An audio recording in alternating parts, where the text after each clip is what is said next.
everybody, my name is Brooklyn, otherwise known as the Dramatic Otaku, and welcome to the 2022 Otaku review of the year. If you are new to my channel and do not know what the Otaku review / the weeb wrap up is, it is a little series of mine on my channel where bi-monthly I review all the manga and anime that I've read in the last 2 months. 2 months in heavy quotation marks. The weeb wrap up is the monthly edition of this series and the Otaku review is the yearly edition of this series. Started December of last year, and I also get to share with you guys my favourite cosplays of the year, and admittedly I was not supposed to look like this at the start of the video. See, if you know my channel as well, I cosplayed Tommy at the start of the year, before I cut my hair and coloured it purple, which is now red. In all honesty, if I had a brown wig the same length of my hair back then,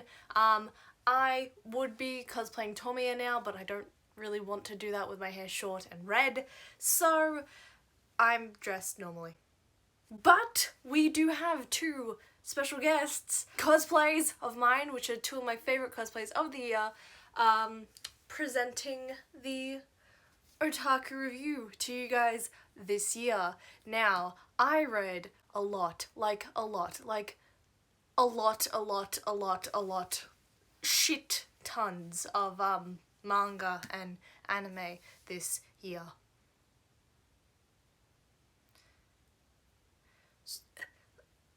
Like, picking a top 10 was really fucking difficult.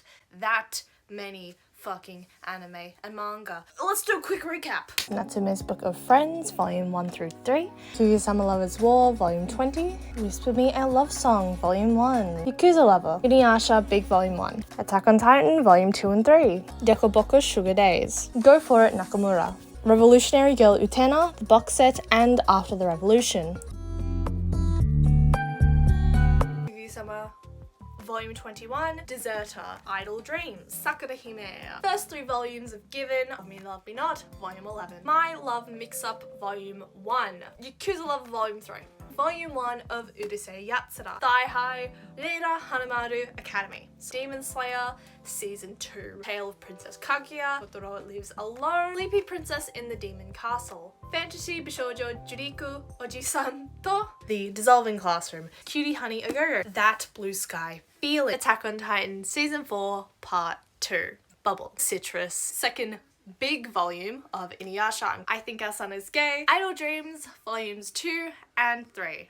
Whisper Me a Love Song, Daimon, Recipe for Happiness, Ahanan-san wa Hakarenai, Tomodachi Game, Dance Dance Dancer, Spy Family, Kaguya-sama Lover's War Season 3, Heroines Run the Show, Level Play, Inuyasha Volume 3, Spy Family, Kaguya-sama Lover's War, Heartless, with Erotic Horror with Kaguya-sama, Variante, Green Worlds, Karada Sagashi, Shikabancho Undead, Dance Dance Dancer, Tommy Can't Communicate Season 2, Words Bubble Up Like Soda Pop, Until Your Bones Rot Volumes 1 through 5, Blue Flag, The Kaguya-sama Chapters, Candy Flurry, Love Me Not, the final volume, Kaguya-sama Lover's War, My Love Mix-Up Volume 3, Volume 2 of I Think Our Son Is Gay, Crossplay Love Otaku X Punk, Chainsaw Man, Dick Fight Island, Limit, The Undead Messiah, Magical Girl Apocalypse, Spy Family, Chainsaw Man, A Lull in the Sea, Another, Licorice Recoil. So before we go through all of my tops of the year, let's go through all the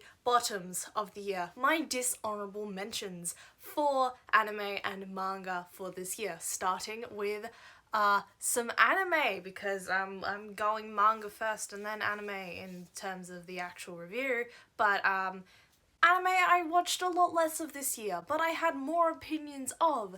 So, in dishonorable mentions, it is Fantasy Bishoujo, the isekai anime that I expected to be good and ended up just flopping flat on its face.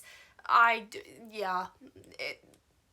this is the only anime that I've fucking fallen asleep actively in, woken up when it's been playing on my screen, and then fallen asleep again. I am not kidding. I watched like half an episode, fell asleep for 6 episodes, woke up during the 11th episode, and then fell asleep for the rest of the series. Of course, this wasn't cracking my top 10. The next dishonorable mention, should I say, for anime of this year is Citrus. I have so many opinions on Citrus. I think you need to watch my actual review of Citrus to see what I think about that. And last of all, dishonorable mentions from the major block of spring anime that I watched this year, Love or Play. It was going somewhere and then it just wasn't. But let's go into manga now. This isn't so much a dishonorable mention as a don't read this book. That being Magical Girl Apocalypse. Honestly, that probably should be the only dishonorable mention from my list, but it's not.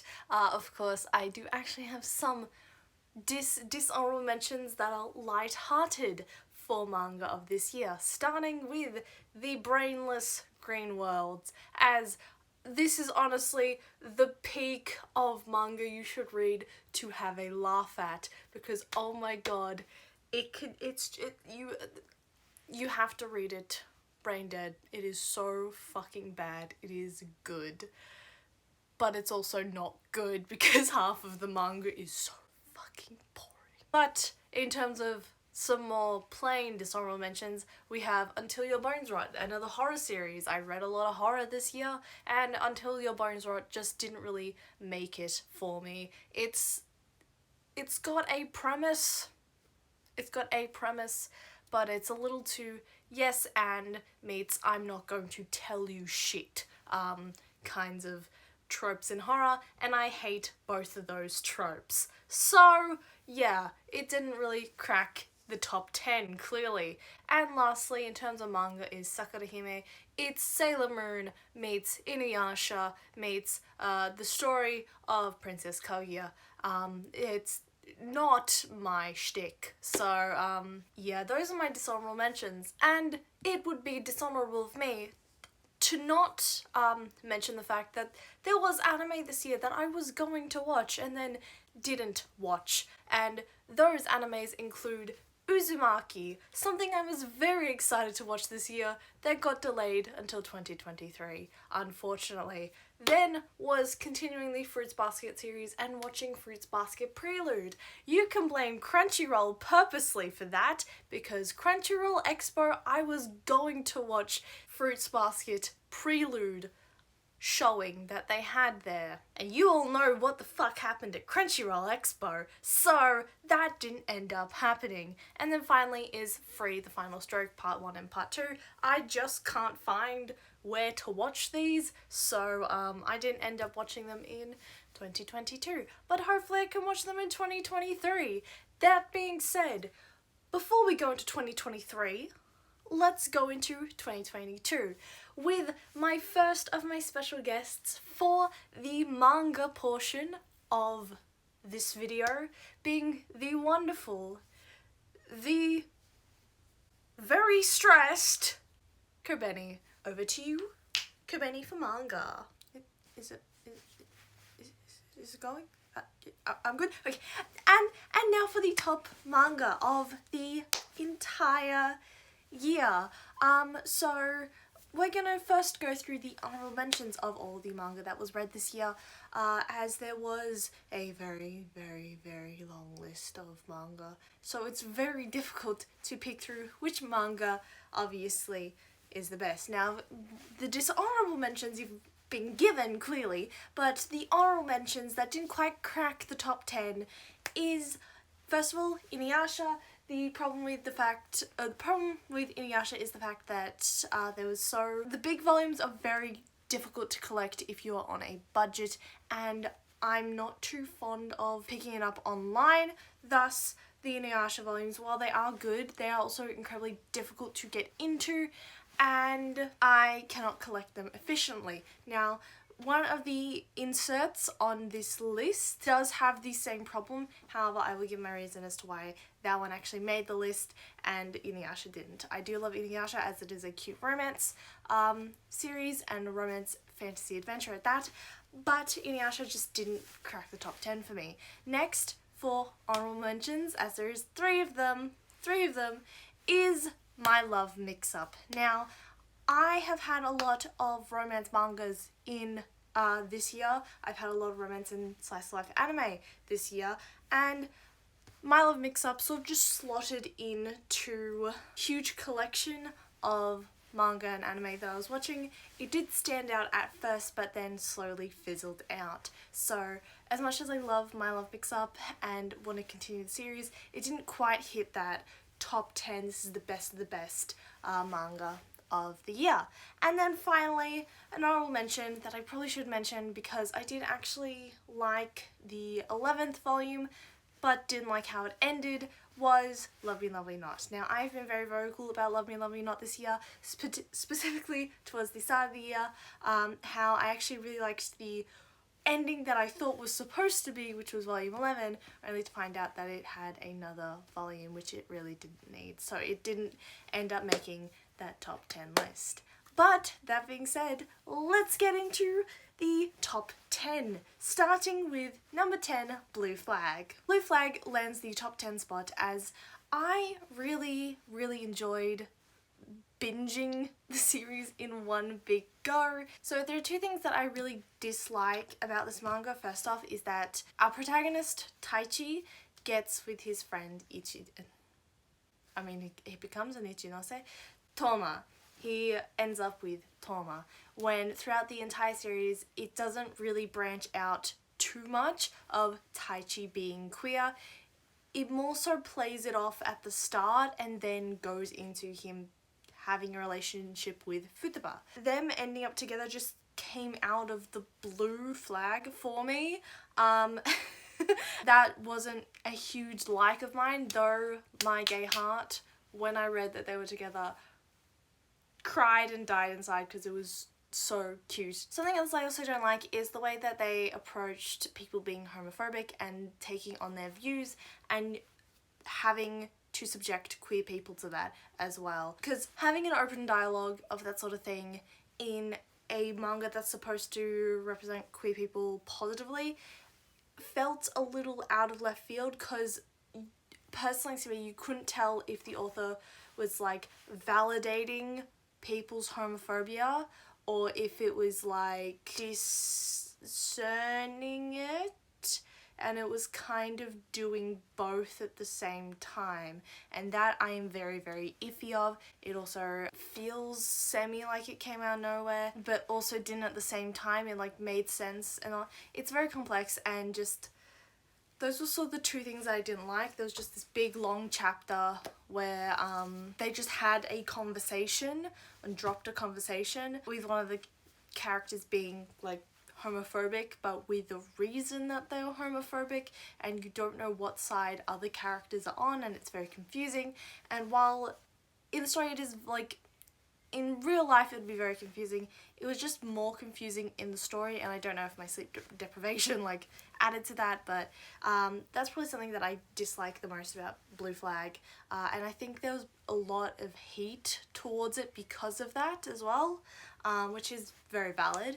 But Blue Flag overall is actually a really nice read. It's very sweet in terms of like the romance aspects, but it does have a bit of an annoying shoujo with a wordday kind of dynamic.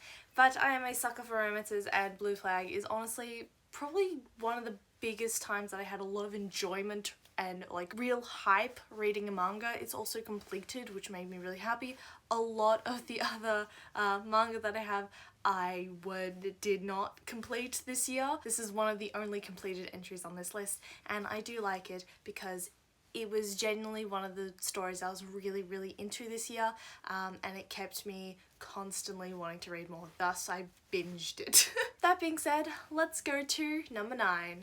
Another gay favourite, Whisper Me a Love Song. Now, I adore Whisper Me a Love Song. It is a very cute queer romance. This is an ongoing series. I haven't actually read the books in months because the last time I actually got to pick up Whisper Me a Love Song was when I did my last review of Whisper Me a Love Song, which I'm pretty sure was really, really early in the year. I know the first volume I read in January, and I don't remember when I read the other volumes. When I was putting together that compilation, I think it was just before the spring anime season, so it was a long time ago. So Whisper Me a Love Song is the story about our protagonists Himari and Yori. Yori is a member of a band, well not really, she's a fill-in, but then she's a member of this band, and Himari is a first year in high school who has fallen head over heels for Yori in a fangirl platonic way, at least so she thinks, and she expresses this to Yori, and Yori, who is a hopeless lesbian, thinks it's an actual love confession. The story of Whisper Me a Love Song then goes through this, at least in the first 3 volumes, goes through the phases of Himari and Yori realizing their miscommunication, going on a date, and then coming to a conclusion on, was it actually a miscommunication? Were they actually in love? And by the end of volume 3, Himari has actually given Yori an answer, and it's very cute and very sweet. It's very clearly in the early stages of development, as I can really see the series going along well, as we've also been introduced to the person that Yori replaced in the band. We also have Yori's best friend, who is also head over heels for Yori, being a bit combative against Himari, as she's been pining for Yori for so fucking long, and then Himari shows up. So I can see a lot of drama coming out of this series actually, but I'm actually pretty invested in what will happen to these characters, and it is like the first book, this first like queer love story that is like purely women and like purely like just female romance. There's no like straight romances, there's like no really weird undertones. It is just like pure wholesome shoujo love in a story that's just for women, and I love it. It's very clearly also aimed at like teen girls, and it's like yes, I love it. Very simple in terms of like a typical shoujo. It doesn't really stick out a lot. The fact that it is like a lesbian romance is insanely sweet. I swear to God, if this series has a male like love interest enter for Himari, I will cry, praying that this doesn't happen, but I am liking the series as it is, and it's very enjoyable as someone who is a femme presenting person who is queer. So I really like this. It's very simple, it's very sweet. That is why it's at number 9. It doesn't have these big conflicting feelings like Blue Flag, thus it ranked higher. Next is number 8, That Blue Sky Feeling. I bet you didn't think that this would be ranked so low on my list, as I spoke of it so highly this year. So That Blue Sky Feeling is the story of Noshiro and Sanada. Noshiro is a new student at a new school when he meets Sanada. He becomes very intrigued by Sanada and wants to become his friend when he finds out that Sanada is gay. And the rest of the entire series is Noshiro sort of going through the motions in trying to figure out how to be a good friend to Sanada, and Sanada realizing that he's partially in love with Noshiro, as well as maneuvering around the fact that he has a friend that he has not told that he is gay, yet he has told Noshiro right off the bat. So it is a very warming series, and I have not done it justice with that explanation. I absolutely adore how it ended, and that's why I love this series so much. It ended with a very open ending for a very platonic relationship to form between Noshiro, who you do not know if he is straight or if he's gay or if he's bisexual or otherwise, and Sanada, who has essentially confessed his feelings but is basically like, I cannot live without you, be this platonically or romantically. And I love this in a book, especially in a queer book, because not enough queer novels talk about platonic relationships or platonic relationships with queer people, or platonic relationships between queer and straight people and having friends that are allies.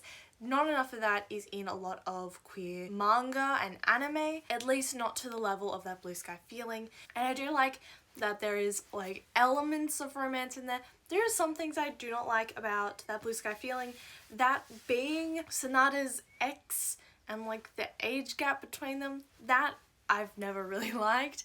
But I do not know too much about gay culture in Japan, so I don't know if that's like a thing, but it's still really weird if that's a thing. But I'm not one to speak about that.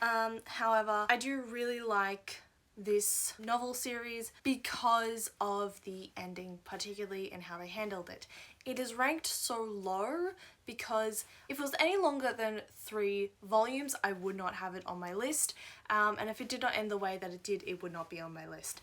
Personally, the way that the story is structured, because there is drama almost every single chapter, it falls into a lull quite easily. And as I said, and as I've said in multiple videos, I went on essentially a huge slice of life and romance watch with the spring anime season, watching around 10 different anime at once.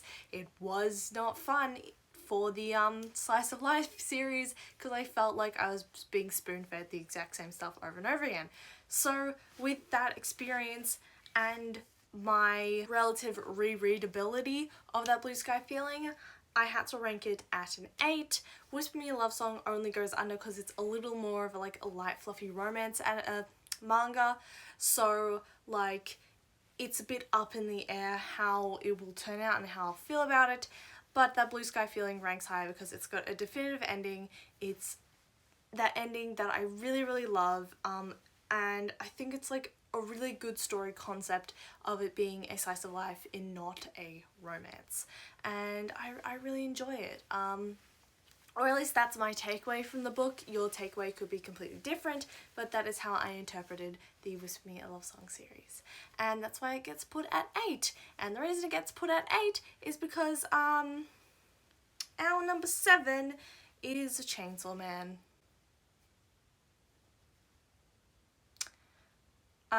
So I know I said I didn't get into it until 72 chapters in, but part 2 fucking slaps, dude.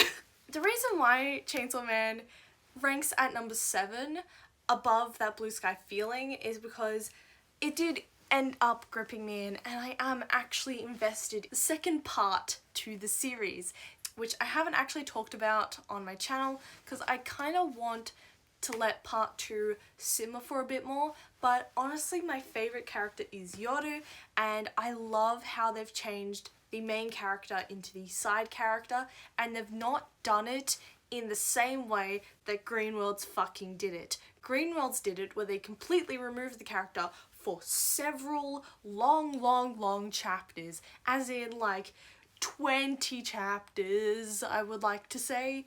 He was not there. Denji reappears because he is Yoru's classmate. He is still his Denji self. I like Yoru as a character because like she's like actively fighting off the war devil, whereas Denji is like, obviously Pachita and Denji, it's like they're like this. So having that sort of dynamic between them is like really interesting, and I really like it. Yoru is like a really compelling protagonist character, and it's not like we lose Denji completely. Even in part 1 there were certain times where Denji felt like a side character instead of the main character. So having this dual protagonist thing going on in the second part I really love, and that's sort of the reason why Chainsaw Man ranks higher than all of the other manga that I've been talking about thus far, is because of how much I've enjoyed the second part thus far. Now, that's not to say I didn't like the first part. I talked a lot about Chainsaw Man and my gripes with the first part, and again, how it really took me 72 chapters to be invested. So it's not like a lot, but it's good. Honestly, I do like it and I don't regret reading it. But because it took me so long to actually be fully invested in this goddamn series, it is put at number 7.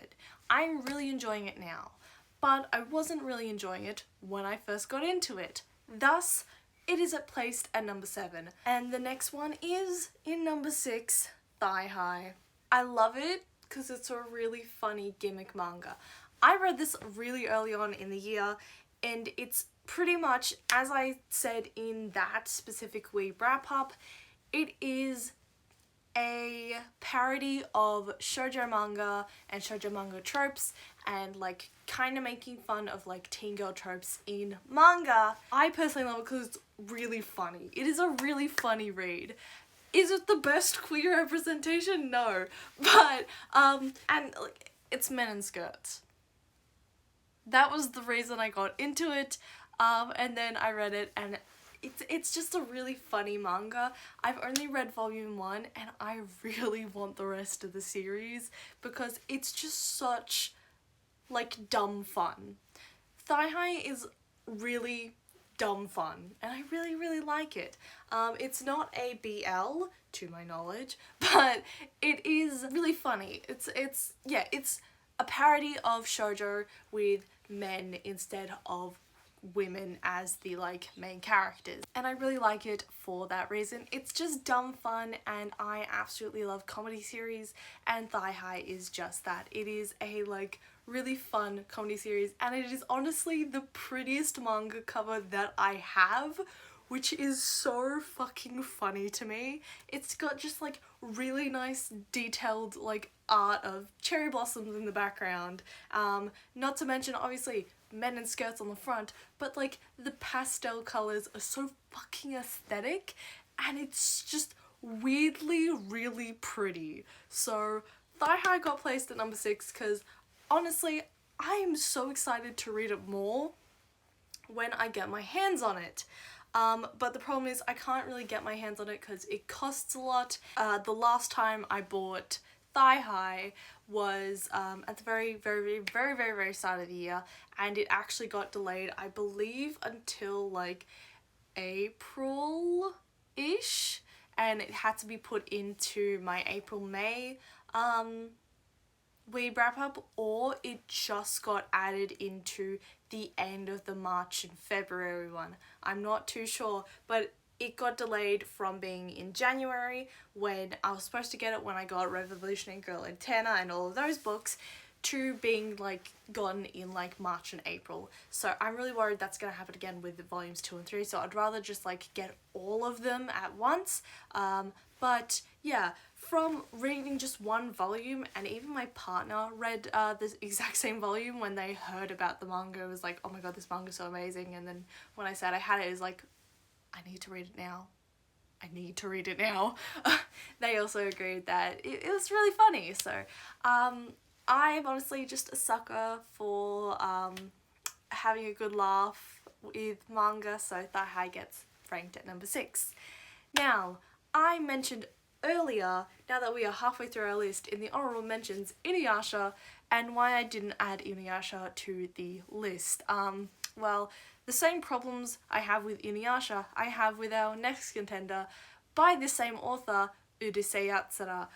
This is by Rumiko Takahashi, who wrote Inuyasha, who also wrote Mermaid Saga. With a lot of Rumiko Takahashi novels, they come in the Viz Big version, meaning either they're like Inuyasha, where they're massive, or massive collections, or they're just big volumes.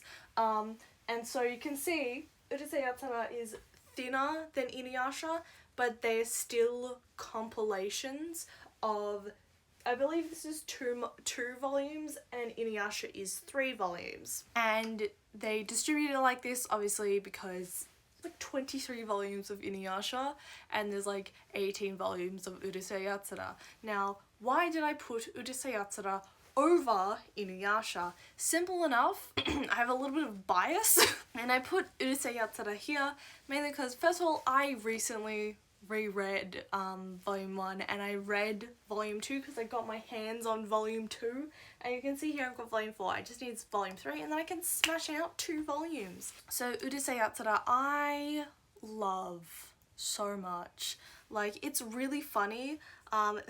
There is good old sexism just in the book, but it was made in the 70s, and it's good personally for me. I really like reading like older volumes of manga, older like stories, and reading something that actually my aunt read. My aunt is Japanese, and she saw Urusei Yatsura. This is why I have the preference. My aunt is Japanese. She saw I was reading Urusei Yatsura, and she was like, oh, that's from like when I was your age. That's so weird. And I got really happy. And so Urusei Yatsura won over Inuyasha personally. Also because after reading the second volume, Urusei Yatsura is really, really funny. And like, the one like big problem I have for it is because it's in its early stages, it's really episodic and plays the same like plot point over and over again. Ateru is unlucky, and unluck just follows him wherever he goes.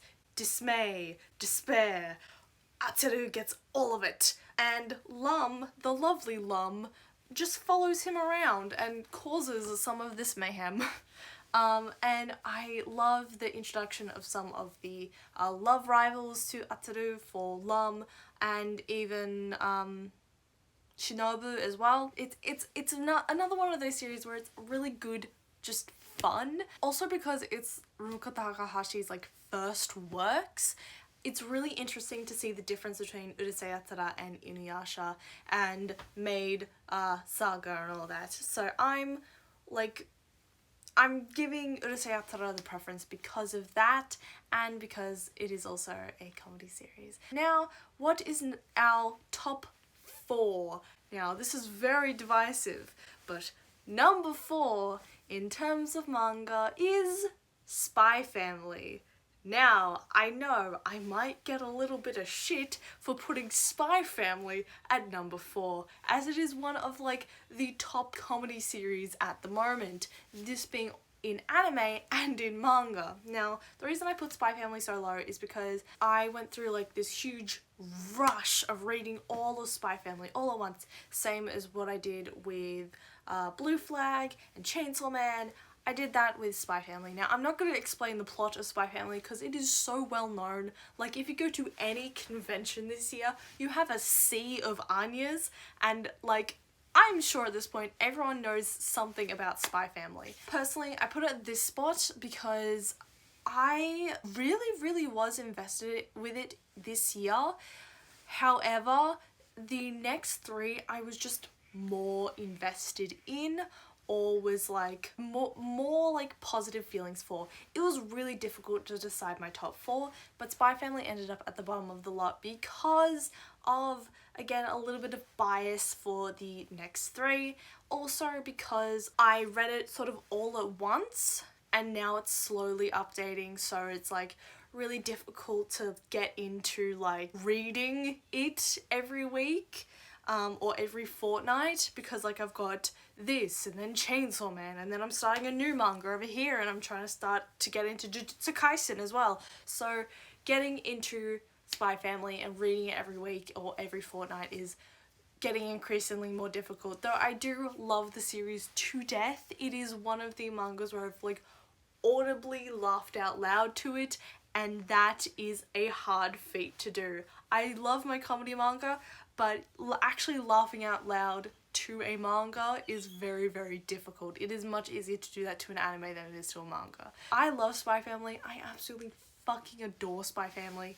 But it took the 4th spot because it wasn't quite as close to my heart as the next 3. So getting into spot number 3 is Junji Ito's Deserter. Now, you all know, at the start of the year, I was very excited for Deserter, and I kept mentioning how it was supposed to come out before Censor, and I was really excited because it got like pushed back. Another Junji Ito volume was coming out of something else, and Deserter. So I was very excited for this volume, this short story collection. and I really like it. There is like particular stories that I like more than others, and I've already gone through that in my personal like little deep dive when I talked about Deserter originally. I'm not going to go through it again, but I obviously have a very strong soft spot for Junji Ito, as you can see in this fucking pigeonhole, as I have all of the Junji Ito collections to date. I don't have most of the long form stories. I'm trying to get my hands on No Longer Human and the new Junji Ito releases that are coming out. So I have a very strong soft spot for Junji Ito novels and Junji Ito stories. And this one I ranked higher than a lot of the other short story volumes, just because it's like, it's a short story book. It's got nice episodic volumes. It's not like two like big stories shoved into one story collection, and that's what I really like about this short story collection particularly. The story of Deserter itself is very interesting and I really like it, and overall it was just a big highlight for the year for me as I was trying to get into more horror manga. Going back and rereading certain volumes like Deserter was really fun, and I did actually read it more than once this year, so it gets placed higher than Spy Family just because it's a new release this year and I have a soft spot for Junji Ito as always. And I personally, when making this list, had read Deserter again a little more recently than I had Spy Family. That being said, it did not take places 2 or 1. Place number 2 for top manga of the year, which you actually may find a little bit surprising, is I Think Our Son is Gay. Now, I actually surprised myself at putting this at number 2, because I actually thought it would take number 7, where Chainsaw Man is, but the more I thought about it, and again, with that like recency bias I had with having had read the second volume so close to me making this list, it kind of dawned on me how much I really liked this series. Again, it's a slice of life series, but it's a slice of life comedy series from the perspective of the parent and not the child. You see that nervousness and fear of coming out and like possibly being perceived as queer from this closeted child, but he's not good at hiding it, and so it's really good to see from a parent's perspective their evolution of realizing it and coming to terms with it and accepting it and trying to like push their kid in the right direction. That is something that I really appreciate from this series. And again, I haven't really explained the backstory of this book. It is basically the main character is not the actual queer child themselves, it is the mother of a queer child, thus I Think Our Son is Gay. This child also has a little sibling, and this little sibling also very clearly knows that they are gay. And we get to go into the life of the little sibling in volume 2 a little more, and it's really interesting, and I just love it. It's like really, I don't know, it's weirdly affirming to me personally. It's a really nice concept for a queer story to see it through the mother's perspective and not the actual queer persons themselves. Like Blue Flag, Whisper Me a Love Song, even that Blue Sky Feeling was kind of seen through a queer lens of an actual like queer person. I really like this concept, and it's, again, it's very warming and affirming, and it's all around just a very comforting read for someone who is queer. So I really love this series, and I didn't expect to love it the way I did. It's a very short series, the same size, if not a little thicker than like Junji Ito's Cat Diary. So it's a very easy read to pick up, it's very sweet, and it's very heartwarming. And I absolutely just adore it for those reasons, and I couldn't place it anywhere other than the second place spot, because our first place spot shouldn't be surprising if you know this channel. My number 1 spot for top manga of the year is Kaguya-sama Love is War. Now, Kaguya-sama Love is War obviously ended this year, and I just it kind of came to like a bit of a fizzle ending. Like, it was hyped up, you've got all these different chapters, and like, I have talked about Ai Hayasaka's last chapter so fucking much to my friends. But, or at least the one that likes Kaguya-sama, and who is just like, we have talked so much about that last Hayasaka chapter. I read all of the rest of the chapters in fan translations, and I finished the entire series. I'm still going to be collecting the books as they come out, but it won't be at the top of my list. And obviously I love Kaguya-sama, as I bought some Kaguya-sama merch in the last year. I got Chika and Kaguya figures from Crunchyroll and Oz Comic Con separately, and I am going to be looking for more. And I really am on the hunt for Kaguya-sama merch in the Artist Alley and all that as well. So I just adore this goddamn series, and having it end so in a really fitting way. I do low-key hope that there's a spin-off, but I know that it's not likely, especially not for the characters that you want it to be, and I don't know, I really just like this series, and the fact that it ended made me put it in the top spot because I loved the ending. Again, the actual ending of the manga itself did come to a fizzle, but every single character's personal endings were amazing and I loved it. So yeah, Kaguya-sama obviously takes the top spot. That being said,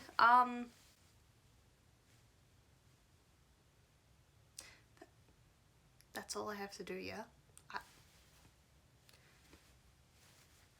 I can leave, right? That's a wall. I can leave after this, right? Because I kind of have a job that I have to do. Why is it 2 years in a row that I've done a character that has a fucking service job? Let's go to anime.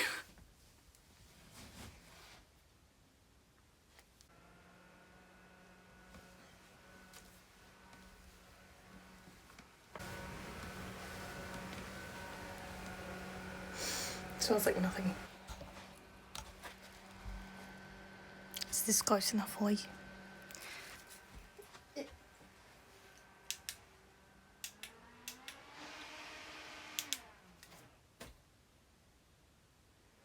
Yeah, nice job displaying that I'm not in a studio.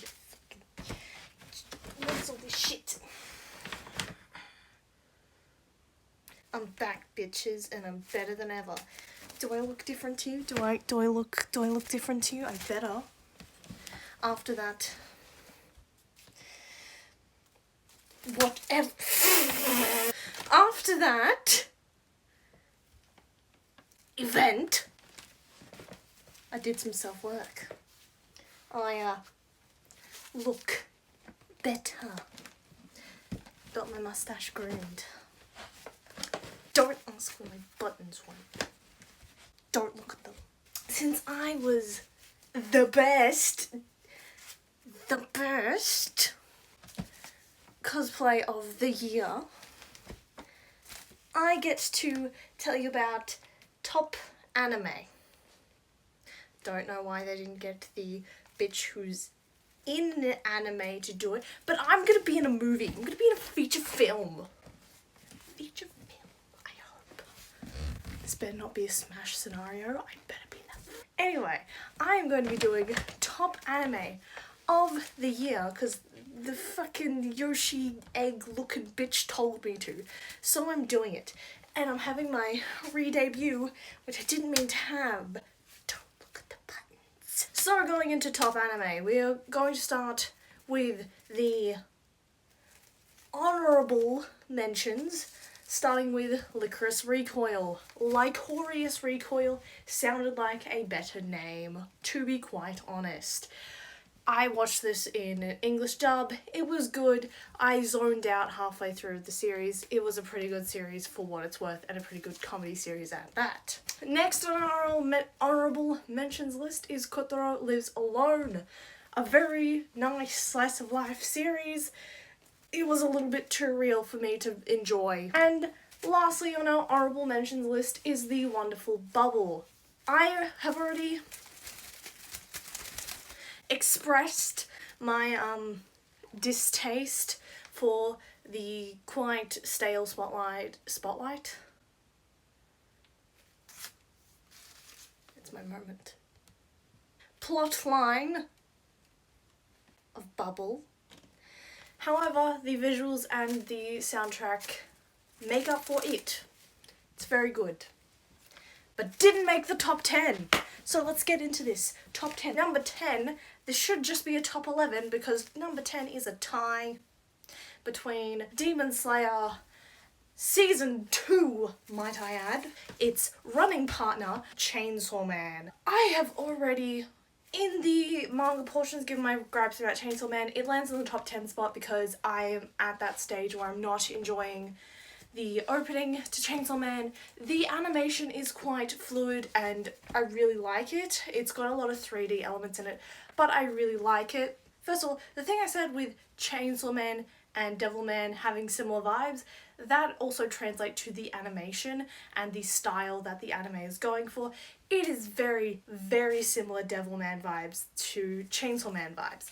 Anyway, it gets put into the last slot because I read it. I read it already, and this just isn't the section of the manga that I was invested in. So why does it get to be put in the same place as Demon Slayer, which Demon Slayer arguably has better visual graphics than Chainsaw Man? Easy, because of the same thing. I already read the arc that I watched. I am so fucking blind. Sleepy Princess in the Demon Castle gets the number 9 spot. It is a very, I think it is a very, look at this fucking production quality. The production quality is trash. What is this? What is this? That's a fucking tennis court in front of the Mushroom Kingdom. What is this bullshit? Sleepy Princess in the Demon Castle. How fitting! Sleepy Princess in the Demon Castle just sounds like the story of Peach's life. Sleepy Princess in the Demon Castle is quite a really fun comedy series. That's why it gets placed higher than Demon Slayer and Chainsaw Man. I enjoyed watching it. Did it fizzle out at the end? Yes. I'm finding that with a lot of fantasy anime that I just get burnt out by the end of watching it and it loses a lot of its charm, especially if it's supposed to be a comedy anime.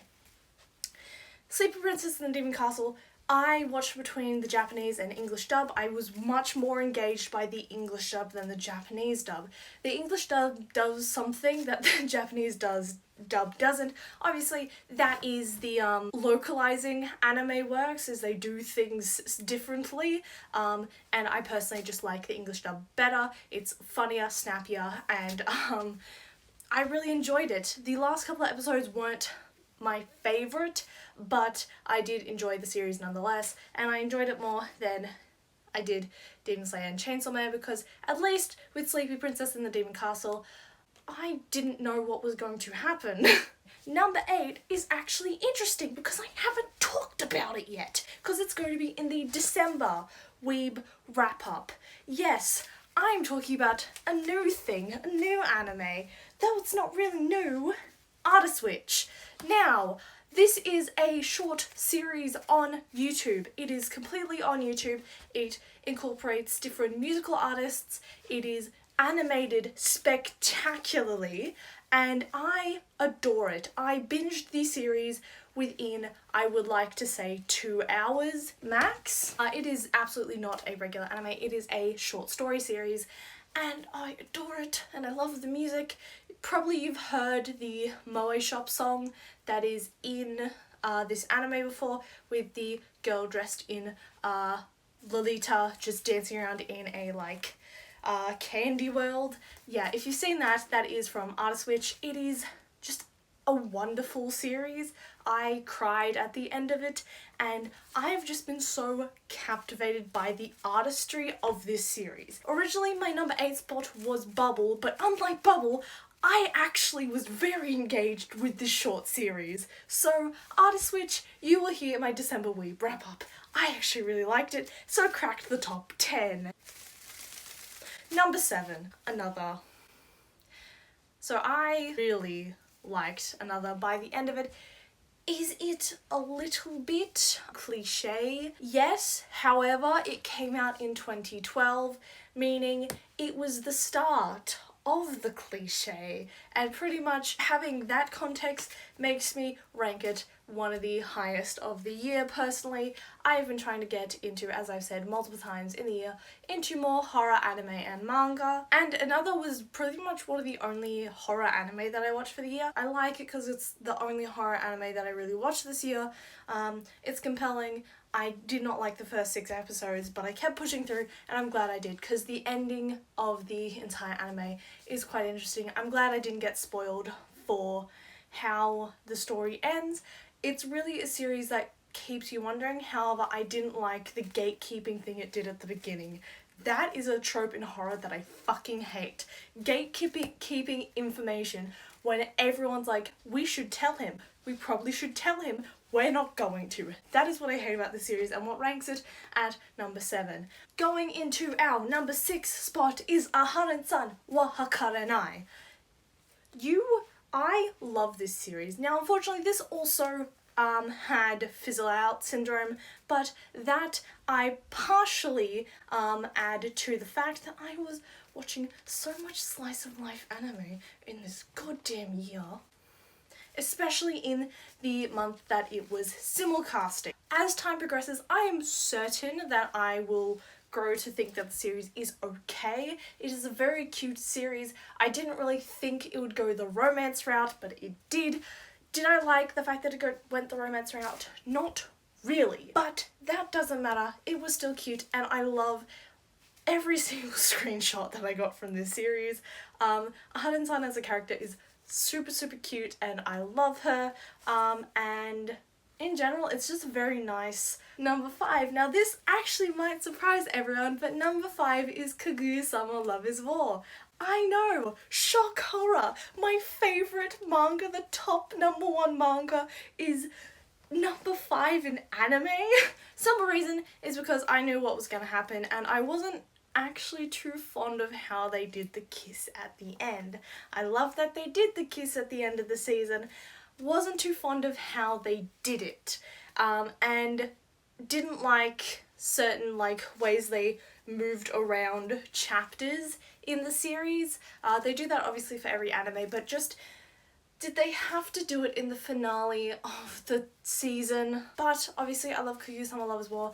I fucking love the rap episode with Chika and Shirogane. That was one of my favourite chapters in the manga, and to see it adapted so well in the anime was fantastic. I loved that particular episode, and it's Kaguya-sama Love is War. The way that they adapt it is really fun and makes it really interesting. Okay, what is number 4? Honestly, this one might surprise you guys. Number 4 is A Lull in the Sea, mainly because, as I said, it reminds me a lot in tone and storytelling of one of my favourite animes, and this is actually one that I can recommend to people. Again, if you've been on my channel for a while, you would know one of my top favourite anime I cannot recommend to people, A, because it's horror, B, because of the first couple of episodes, and C, I just can't. In good conscience, I can't recommend it to people unless you are a horror buff. Again, if I hadn't been watching it for my partner and we hadn't been stubborn wanting to see a scene that happens in the last 2 fucking minutes of the entire anime, we wouldn't have watched this anime. Thus, when it comes to A Lull in the Sea, oh my god, it's a good anime with similar tones. It's romance and slice of life, meaning more people will be able to ingest this series more lightly, and it's a good anime. Mostly. The love fucking hexagon that there is, questionable. It's good to pick apart as being like good story-wise, not story-wise, storytelling-wise and tonally, but some of the tropes are just shit. Such shit. And the way that they portray some of the characters is also such shit. So it's a good anime to like shit on and analyze the shit and like just have fun with. Now, the number 3 spot on my list probably won't surprise anyone. It is Attack on Titan Season 4 Part 2. Now, was I disappointed that the series didn't end in Part 2? Yes, but in hindsight, it made a lot of fucking sense why it wouldn't. Part 2, very intriguing. We get to see the rumbling. I completely spoiled myself for the ending, but I didn't know the difference between Part A and Part B. By that I mean I knew how it was going to end up. I knew the last chapter of the entire series, and I've read that. I knew the rumbling was going to happen. I did not know how the rumbling was going to happen from the end of Part 1. Didn't know how we were going to get to that point, and didn't know how we were going to get from the rumbling to the last chapter. Didn't know how that happened. Actually watching these scenes happen in the anime was very interesting and I loved it. Obviously I have a passion for Attack on Titan. I'm very, very happy for the final part to come out in the next couple of months. Attack on Titan was the talk of the town of the start of the year. Of course, I had to put it on this list. I really enjoyed this season and I can't wait for the next season, hopefully the final one. So we go into the number 2 spot. Now, this is not another one that shouldn't be surprising, as it probably was one of my favourite anime of the entire year in terms of I'd never seen it before and I really fucking enjoyed it. Unfortunately, like Yuri on Ice, I don't think it's going to get a season 2. And I say that because Mappa, who also animated Attack on Titan and Yuri on Ice, animated Dance Dance Dancer. I really enjoyed Dance Dance Dancer. Obviously, it gets my number 2 spot because I fell in love with this series. It's like Yuri on Ice if Yuri on Ice was Haikyuu. That is what it is like to me, and I adore it for that reason. So it gets the number 2 spot. I can't really say a whole lot to why I like it so much. I would suggest going to my talking about spring anime video and my August-September anime otaku review, I think. Those 2 videos. I was just going to those for my opinions about Dance Dance Dancer. And other than that, let's go on to the last anime, the last item of today's video. And honestly, it shouldn't fucking surprise you what it is. It's Spy Family. So, without a shadow of a doubt, obviously I've talked about Spy Family and the characters of Spy Family a fucking lot this year. I love this series. Obviously, Spy Family got my top 4 spot in manga, and much like Kuyu-sama, Spy Family is a series where the jokes are just elevated in the anime from the manga. They both work evenly. It's just exciting to see how the jokes in the anime or in the manga translate to the anime, especially in screenshots like this. There was a few disappointing screenshots that I really liked from panels in the anime itself, in the manga itself, that didn't get translated quite as well to the anime that I thought it would, but that's okay because honestly it does a lot from the manga quite well, and watching both parts this year and reading up to date in Spy Family this year has been so much fun, and it's hard to believe that I only got into Spy Family this year and it only came out this year, because it just feels like it's been around for a long time. Obviously the manga has been around for the long time. It feels like it's been around a lot longer than it has, if that makes sense. Honestly, being one of the bigger animes of this year, of course I was gonna put this at my top spot. I have become just infatuated with the series throughout the entire year, probably like a lot of you have. So yeah, in terms of like the animation quality, obviously it's not as dynamic and cool as the likes of Demon Slayer and Chainsaw Man, but the comedy and storytelling of the series fully makes up for that. Plus it's like family friendly, and it's definitely a series I would like give or recommend to people if they were just getting into anime, because it's such a good series. So honestly, overall, because of my infatuation with the series over this year, I would have to say Spy Family is probably my top 1 anime, or my top anime of the year. Well, that being said, do I direct him back to you, or... I heard that Yoshi comment. I like this shirt, thank you very much. Finish the video. You want me to end the fucking video? Well, as I started this video wanting to make this cosplay, and now am standing in front of you with this cosplay, don't ask where the fucking buttons. I would like to say thank you guys so much for watching. The December Otaku review will be on December 31st, hopefully. I hope you guys enjoyed this video. I hope you guys were slightly surprised by my pickings of the year. Yeah, I really enjoyed a lot of the anime and manga that I read this year, especially manga. I read so much fucking manga. Oh my god. And the thing is, I want to read more manga.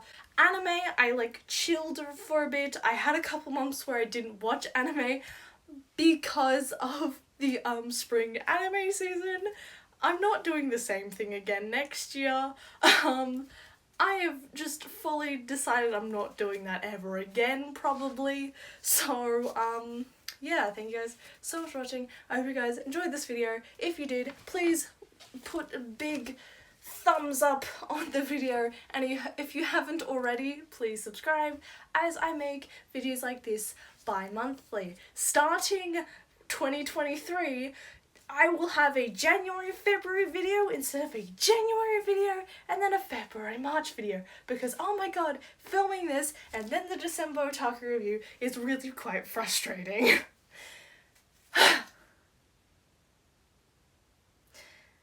I will see you guys next week for the final Otaku review of the year, which is ironic because this should be it, but it's not. Now I am going to go save the princess, I think. And I will see you all next week. Oh, you're still here. Bye!